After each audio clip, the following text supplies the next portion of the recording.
Saudara dan saudari terkasih, Injil kita pada hari ini diambil dari Injil Lukas bab 16 ayat 19 sampai 31.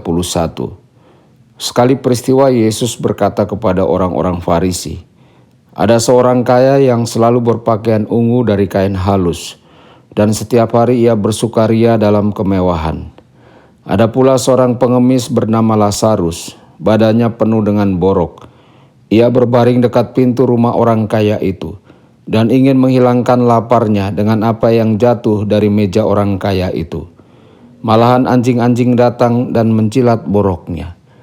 Kemudian matilah orang miskin itu, lalu dibawa oleh malaikat-malaikat ke pangkuan Abraham. Orang kaya itu juga mati lalu dikubur. Sementara menderita sengsara di alam maut, ia memandang ke atas, dan dari jauh dilihatnya Abraham dan Lazarus duduk di pangkuannya. Lalu ia berseru, 'Bapa Abraham, kasihanilah aku. Suruhlah Lazarus supaya ia mencelupkan ujung jarinya ke dalam air dan menjejukkan lidahku, sebab aku sangat kesakitan dalam nyala api ini.'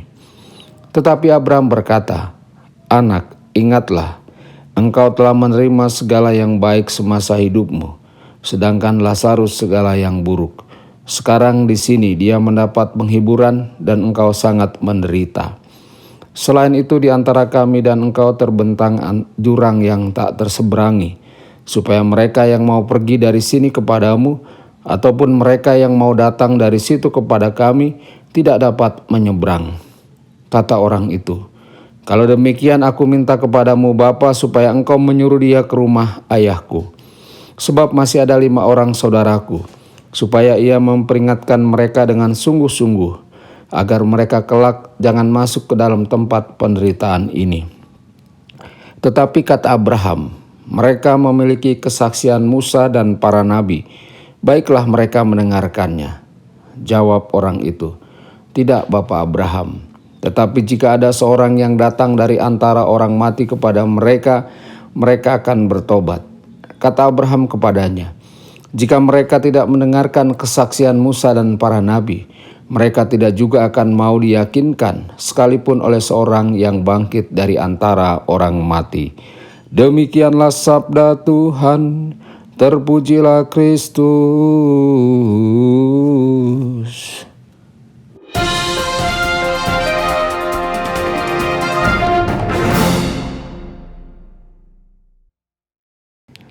Saudara dan saudari terkasih dimanapun Anda berada, jumpa lagi dengan saya Romo Tedens dalam saluran Warta Kabar Sukacita.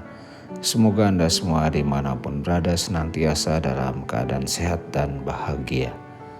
Saudara-saudari, ada seorang kaya yang mengenakan pakaian ungu dan lenan halus dan makan dengan mewah setiap hari.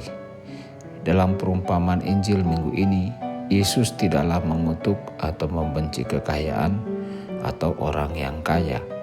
Tetapi Yesus mengingatkan kita semua bahwa orang kaya memiliki kewajiban moral untuk membantu orang-orang miskin. Selama beberapa generasi, ajaran sosial Katolik telah menekankan tanggung jawab ini. Berilah makan orang yang sekarat karena kelaparan, karena jika Anda tidak memberinya makan, Anda telah membunuhnya. Anda tidak memberikan apa yang menjadi milik Anda kepada orang miskin, tetapi Anda mengembalikan apa yang menjadi miliknya. Saudara-saudari, marilah kita periksa diri kita. Jika seseorang yang memiliki harta duniawi melihat saudaranya yang membutuhkan dan menolak kasih sayang, bagaimana mungkin kasih Tuhan tetap ada di dalam dirinya? Marilah kita mengasihi bukan dengan perkataan atau ucapan, tetapi dengan perbuatan dan kebenaran. Saudara-saudari, orang kaya tidak begitu peduli pada Lazarus seperti dalam Injil hari ini. Tetapi tampaknya ia cukup mengasihi kelima saudaranya sehingga mereka harus diingatkan. Jangan sampai mereka juga datang ke tempat siksaan. Abraham menjawab bahwa Musa dan para nabi sudah cukup mengingatkan mereka. Bahkan Abraham menambahkan, jika mereka saja tidak mau mendengarkan Musa dan para nabi, mereka juga tidak akan mendengarkan seseorang yang bangkit dari kematian, yang persisnya dilakukan Yesus untuk menyelamatkan kita semua. Berapa banyak dari kita melakukan tugas kita sehari-hari, melupakan orang miskin, merasa terganggu dengan kehadiran mereka, atau menolak untuk mengakui para nabi di zaman kita, yakni orang-orang kudus, imam yang baik, sahabat-sahabat kita yang baik yang mengingatkan kita setiap hari bahwa Yesus Kristus bangkit untuk menyelamatkan kita dari dosa-dosa kita. Saudara-saudara terkasih, Kristus menjadi miskin agar kita menjadi kaya, bukan suatu hari nanti di surga, tetapi di sini dan saat ini juga. Dia menganugerahkan kepada kita identitas kerajaan Allah melalui pembaptisan kita. Dia memberi kita makan dengan roti dari surga untuk menopang kita dalam perjalanan kita. Dia mengampuni dosa-dosa kita sehingga kita dapat memulai lagi dan lagi. Dia juga menghujani kita dengan kekayaan spiritual melalui cinta yang Ia kirimkan kepada kita melalui sesama kita. Saudara-saudari, hati kita penuh dengan rasa syukur. Tetapi apakah kita rela menjadi miskin untuk orang lain dalam meneladani Tuhan kita, memberi tanpa mengharap kembali, melayani orang buangan, membela yang lemah? Tuhan Yesus memberkati dan menyertai Anda semua. Sabda Allah adalah kebenaran. Sabda Allah adalah kehidupan. Mari kita mencintainya, mari kita menghayatinya.